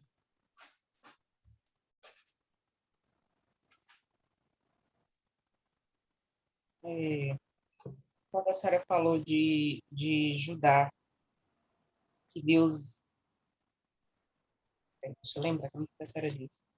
Que ele era o mais violento e, no entanto, ele foi obrigado a ser calmo, ser manso, a respeito do que Jacó deu para ele. Deus dá a oportunidade da pessoa se redimir. E foi o que aconteceu com Judá. Naquela hora não deu para falar, porque o microfone estava tudo travado aqui, a tela. E depois, quando a senhora começou falando, aí, em algum momento eu lembrei disso. Ele era tudo aquilo, mas ele teve a oportunidade de dominar a sua carne. E as pessoas dizem, eu não consigo. Hoje, na hora que o bispo falou na aula, eu nasci assim, cresci assim, aí eu quase grito, é a síndrome de Gabriela.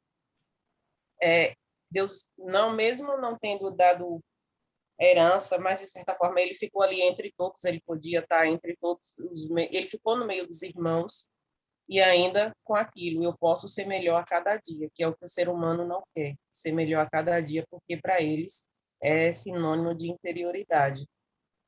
E não tem força maior para o ser humano do que ele dominar a si mesmo.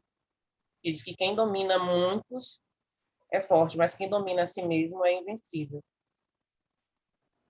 Pois bem, mas eu não disse que ele era a tribo mais violenta, não, mas que ele era, sim, muito forte. Por quê? Porque é comparado com um leão. Quando você vai imaginar um leão, você vai imaginar, de fato, Judá não, Levi.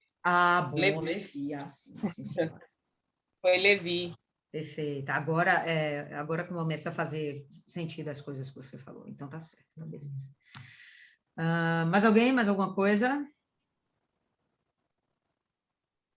Não, ninguém.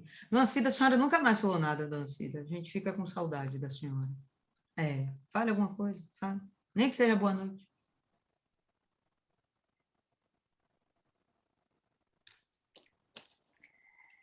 Eu vejo em Gênesis, nessa parte aí dessa guerra que teve aí de Simeão, que ele era uma pessoa má, perversa, e com tudo isso, eu penso assim, a gente lendo, falando aí tudo, Jacó, né? O que ele passou,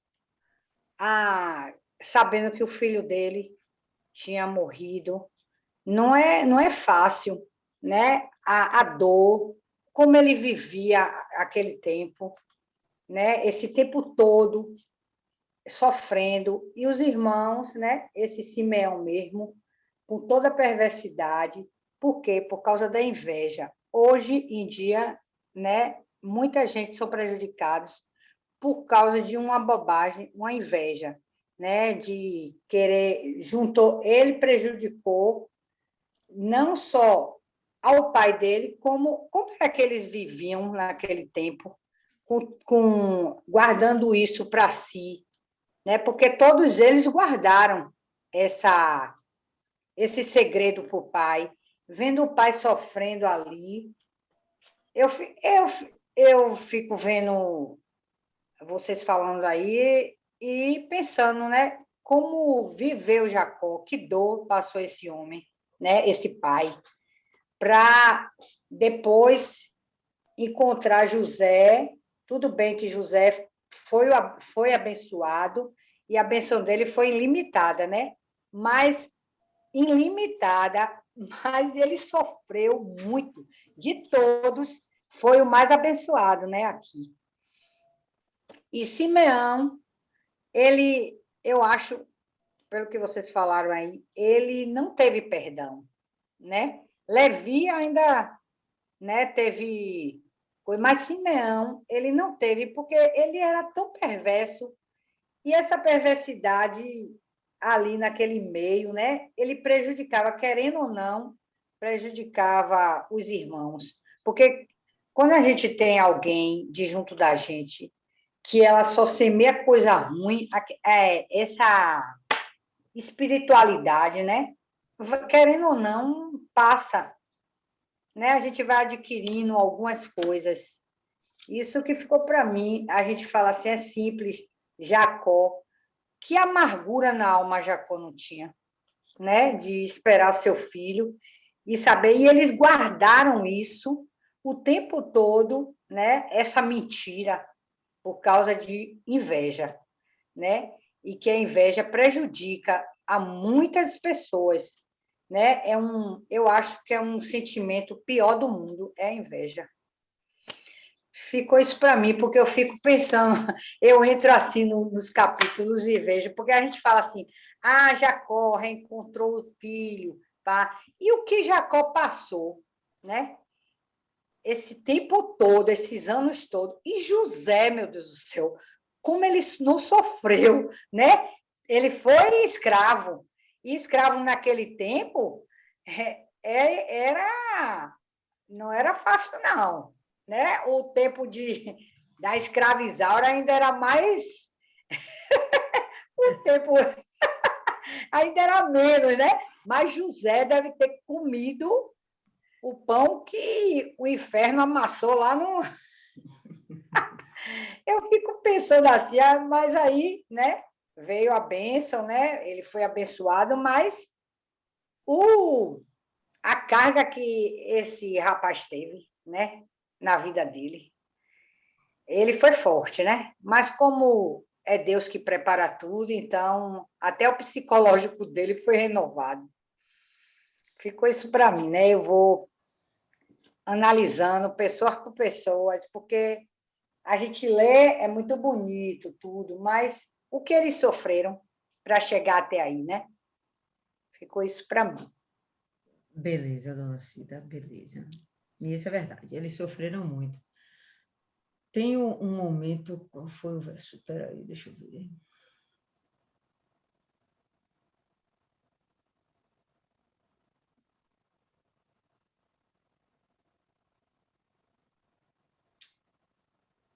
Não estou lembrando agora. Estou lembrando. Mas, enfim, perdi minha linha de raciocínio. Deixa lá. Depois eu lembro. Mas, como a senhora mesma falou aí, dona Cida, sofreram, como a gente ainda ontem estava comentando, né?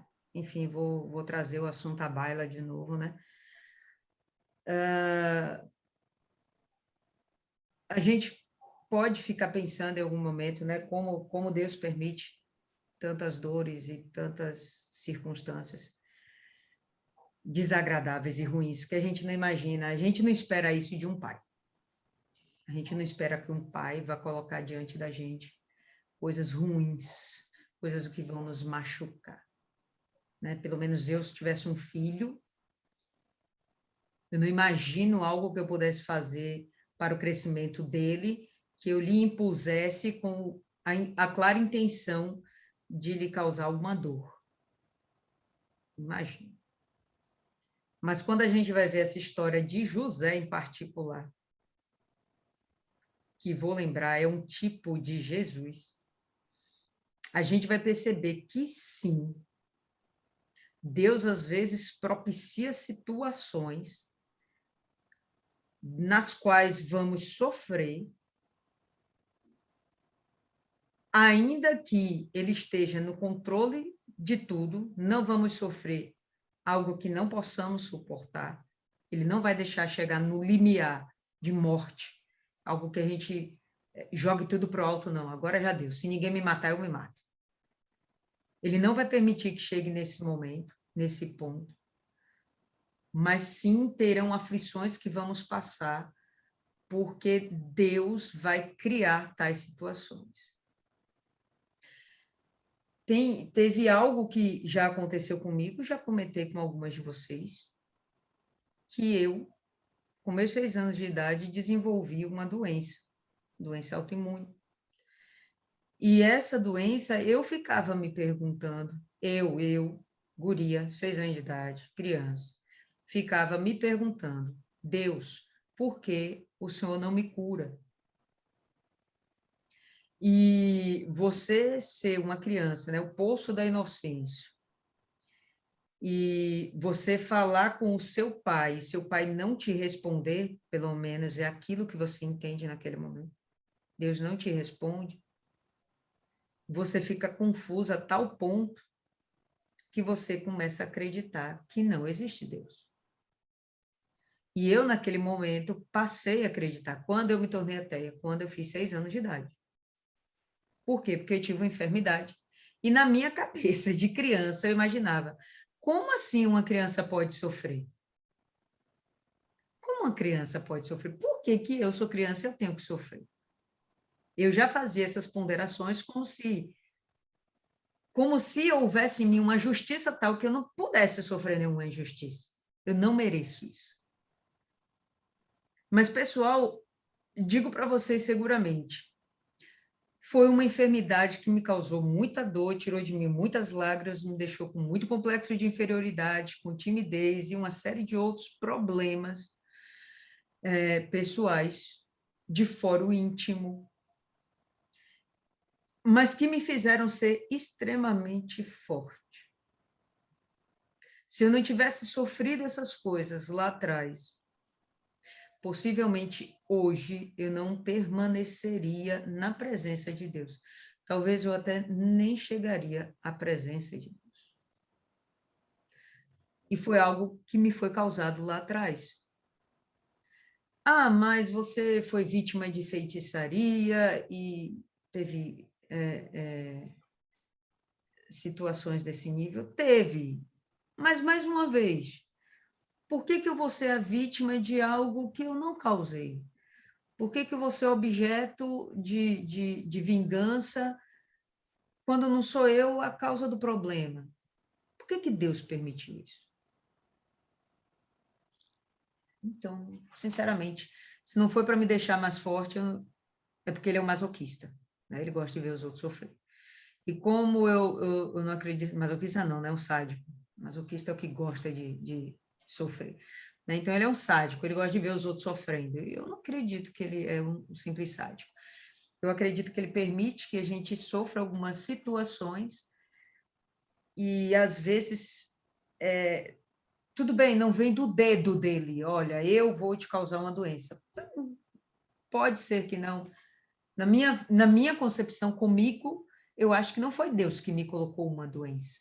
De fato, eu acho que foi um mal que veio, né, de alguns familiares que serviam a Satanás. Tudo bem, eu fui uma vítima, estava de corpo aberto, minha família não adorava Deus, não cria em Deus, não tinha proteção de Deus, ok? Então, a gente foi sofrendo na pele o que é o afastamento de Deus, o que é a falta de proteção de Deus. Mas, sim, Deus permitiu tudo isso. Ele poderia, pelo menos a mim, a uma criança inocente, ele poderia ter protegido e resguardado. Pelo contrário, a gente vê que tem crianças que nascem já doentes, que nem permanecem vivas 24 horas. E essa dor toda é por nada? Não, tem que ter um objetivo, cara. Tem que ter um objetivo, né? Nem todas as situações a gente vai ter resposta, mas uma coisa é certa, Deus está no controle de tudo, seja lá para as coisas ruins, seja para as coisas más. Algum tempo atrás eu ouvi um homem de Deus falando que na palavra de Deus há momentos em que as pessoas dizem que o mal veio de Deus, porque naquela época eles não tinham muito entendimento sobre o agir de Deus. Hoje eu discordo, eu já pensei assim. Hoje eu discordo. A palavra de Deus está escrita assim porque é a palavra de Deus. Se tem uma coisa que eu não duvido que foi escrita pelo dedo de Deus, é a palavra de Deus. E se lá está escrito que foi Deus que fez vir esse mal sobre a vida da pessoa, bom, foi Deus que fez vir. E por mais que você não queira aceitar que esse Deus, às vezes, nos causa alguma dor para nos fazer mais fortes, mais compreensivas, né? Mais humanas, né? Se a gente não tiver essa compreensão, aí a gente surta, fica doido e começa a pensar que Deus não existe. Como eu, por muito tempo, acreditei, Deus não existe. Por quê? Por causa do sofrimento. E a gente sempre faz essa correlação, né? Ah, por que tanto sofrimento? Então, Deus não existe. Não, não é isso. Tem muitas coisas que a gente planta, de fato, tem muitas coisas que Deus cria as situações e em tudo ele tem propósito. Seja lá qual for o momento, em tudo, dá glória a Deus.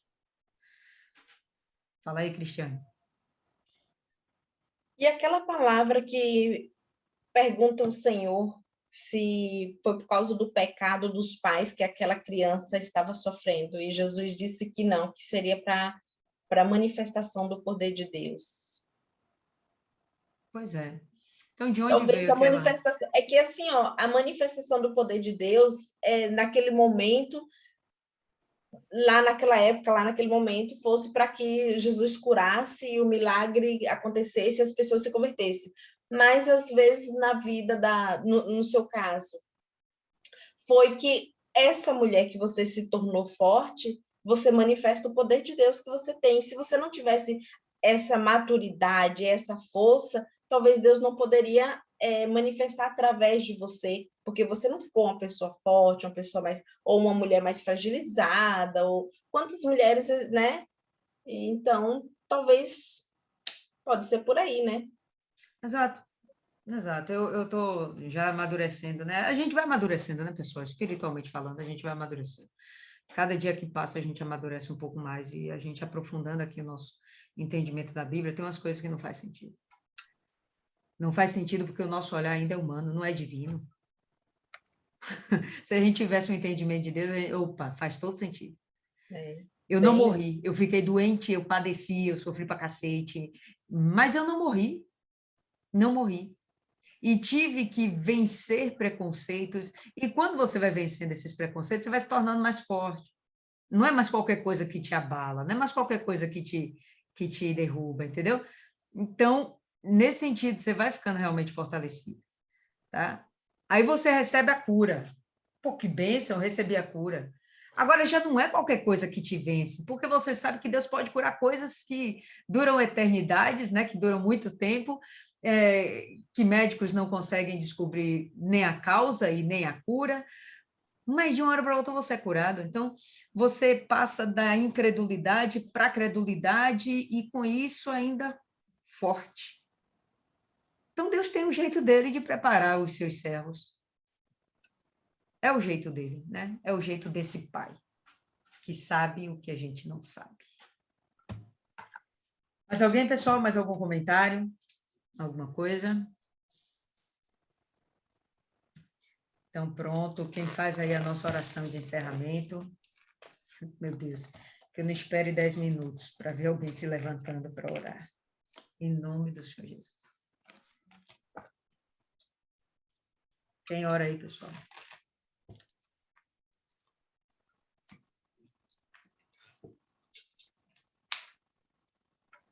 Ninguém? É sério? É isso mesmo?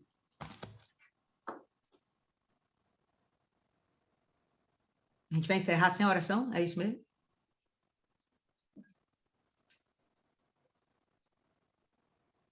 Deus é mais.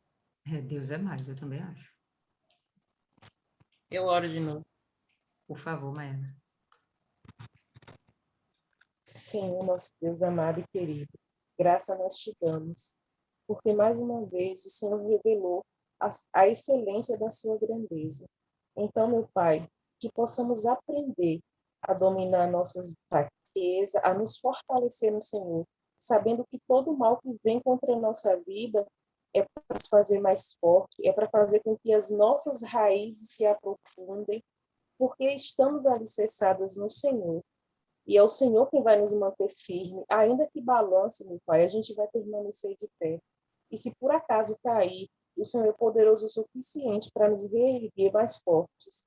Senhor, é o Senhor quem transforma as maldições em bênçãos. Então a gente não tem por que temer. Nos dá, meu Pai, a sabedoria para que possamos colocar a nossa vida em dias, para que possamos organizar tudo, meu Deus, porque se caso o Senhor não volta e nos chama pela morte, a gente não vai deixar nada bagunçado. O Senhor não é um Deus de bagunça, é um Deus organizado. Então vem, meu Pai, o Senhor que tem nos sustentado até aqui, tem nos provido, continua nos sustentando até mais na frente, Senhor. Vem acrescentar aquilo que ainda nos falta. Se falta maturidade, meu Deus, que o Senhor nos dá maturidade. Se falta, Senhor, força, que o Senhor venha propiciar as condições para que a gente seja fortalecida, porque o Senhor não vai dar força simplesmente. O Senhor vai colocar os obstáculos para que a gente possa vencer. E eu tenho certeza, meu Pai, que o Senhor vai se orgulhar de nós, porque nós vamos vencer cada obstáculo que aparecer em nossas vidas. Nós vamos superar, meu Pai, e o seu nome será engrandecido na nossa vida. Que o Senhor venha acrescentar com saúde aquelas que estão precisando de saúde, as que precisam, meu Pai, de uma transformação na saúde, na família, que assim seja feito. Que o Senhor venha nos guardar em todos os sentidos, mas não só nós, meu Pai, não só a gente, todo o teu povo, todos aqueles que te servem, e até aqueles que ainda não te conhecem, meu Pai, que a esses o Senhor nos envie, para que possamos ser testemunhas vivas do seu poder. Guarda todos, protege e livra de todo mal. Eu entrego tudo e todas nas tuas mãos, em especial a Milene, meu Pai, que não está aqui hoje, mas que a partir dessa semana a gente começa a interceder pela vida dela. Acrescenta o que falta, meu Pai, e que a comunhão dela com o Senhor venha crescer a cada dia, que ela jamais venha perder de ti, que ela jamais venha sair da tua presença, que ela continue se fortalecendo para que possa fortalecer os outros também. Abençoa tudo e todos, é o que eu te peço, em nome do Senhor Jesus, eu te agradeço. Amém. Amém, pessoal. Tá ligado, Vitória? Então, terminamos por aqui hoje.